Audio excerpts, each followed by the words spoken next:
Nah, tidak terjadi kejahatan seksual pelecehan tadi kecuali adanya hasrat. Dan yang memudahkan ketika satu, kendalinya tadi lemah, yang kedua, anak itu sendiri membiarkan dirinya. Artinya nggak semuanya karena membiarkan dirinya ya.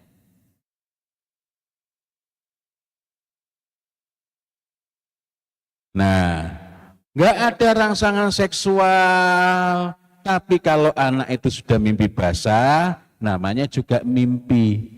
Ini memang diberikan oleh Allah Ta'ala. Wa anisibyan hatta yahtalim.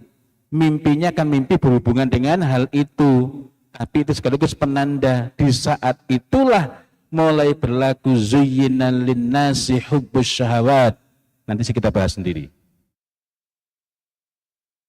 Nah, ayat itu bunyinya zuyyina, dihiaskan. Berarti dari awal enggak? Dari awal enggak? Enggak. Karena itu bukan termasuk fitrah. Sehingga keliru besar kalau orang mengatakan fitrahnya laki-laki menyukai perempuan. Ayatnya saja bilang syahwat. Bedanya apa? Fitrah dengan syahwat. Nah, sebelum itu kita lanjutkan lagi ya. Jadi ini merupakan tabiah, kecenderungan dasar, bukan al-fitrah. Nah, sekarang tuh fitrah macam-macam dan semuanya bukan fitrah. Fitrah sosial, apa ada itu? Fitrah kinestetik, bahasa Arab apa, Jal? Fitrah logika, ngambiang meneh wi. Apa bedanya al-fitrah dengan syahwat? Di dalam Quran ada kata-kata syahwat dan selalu berkonotasi negatif. Al-fitrah itu secara bersifat baik secara mutlak ya. Jadi al-fitrah itu bersifat baik dan membawa kepada keselamatan. Sedangkan syahwat, zuyyina linnasi hubbus syahawati minan nisa wal banin ila akhir ayat, cenderung kepada keburukan.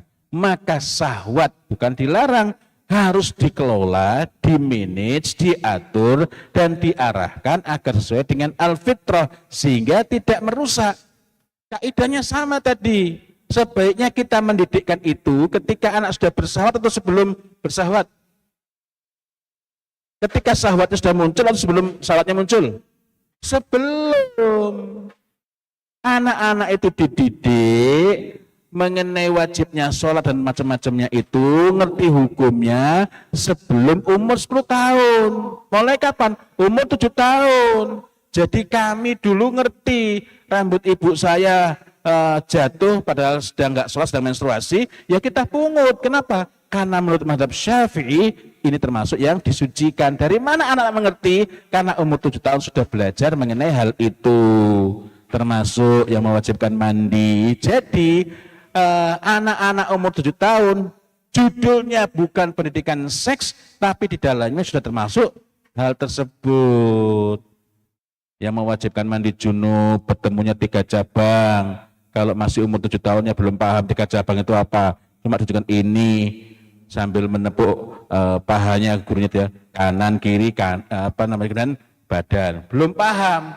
Tapi nanti kalau sudah umur 8 tahun, 9 tahun, paham bahwa itu hubungan suami istri. Berikut standar moralnya ditingkatkan.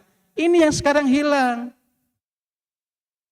Karena itu saya membayangkan andai kata ada tempat-tempat yang diorganize dengan baik, anak-anak umur 7 tahun yang laki-laki belajar kepada ustadz yang laki-laki, yang perempuan belajar kepada ustadzah. Di kajian kitabnya sama, yang dibahas sama, tapi yang menyampaikan beda karena nanti kalau umur 7 tahun masih belum seberapa. Kalau sudah umur 8 tahun, 9 tahun, detail-detailnya berbeda. Misalnya bagaimana membedakan darah haid. Yang laki-laki juga belajar, gitu ya. Sehingga tanggung jawabnya sudah mulai muncul. Karena dari umur 7 tahun ketika belajar, semuanya diarahkan. Hati-hati, perhatikan dengan baik, agar nggak salah. Karena hubungannya dengan pahala dan dosa, tanggung jawabnya ke hadapan Allah Subhanahu wa Ta'ala.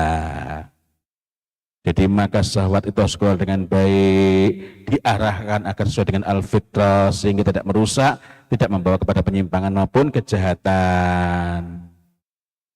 Secara normal syahwat kepada perempuan muncul saat balik. Balik itu umur berapa?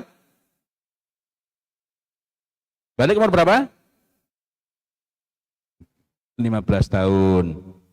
Ada lagi umur berapa? Ya? 9 tahun. Nah, anak itu bisa balik umur 9 tahun sebagaimana disebutkan dalam Safinatun Najah. Yang ini harusnya anak-anak sudah paham saat anak umur 7 tahun. Kalau anak umur 7 tahun paham, dia akan lebih menjaga diri. Ya enggak? Sehingga ketika ada perilaku-perilaku yang melampaui batas, sekali lagi melampaui batas itu bukan menurut penilaian sosial, tapi menurut penilaian agama. Karena penilaian sosial kan sangat relatif. Sekarang tadi contohnya, meremas-remas pantat tadi tidak dihitung sebagai kejahatan, padahal itu sudah kejahatan. Ya kan?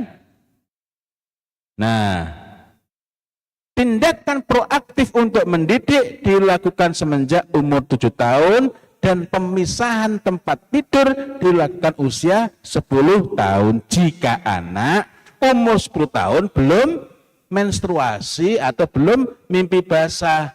Mimpi basah itu bisa dialami anak perempuan, bisa dialami oleh anak laki-laki. Mimpi itu. Sehingga ada yang tanya, Ustadz gimana? Anak saya katanya sudah mimpi, tapi belum menstruasi. Bunyi kitabnya memang begitu. Wal ihtilam, itu mimpi basah itu baik pada laki-laki maupun perempuan. Pada usia litis isinin usia 9 tahun.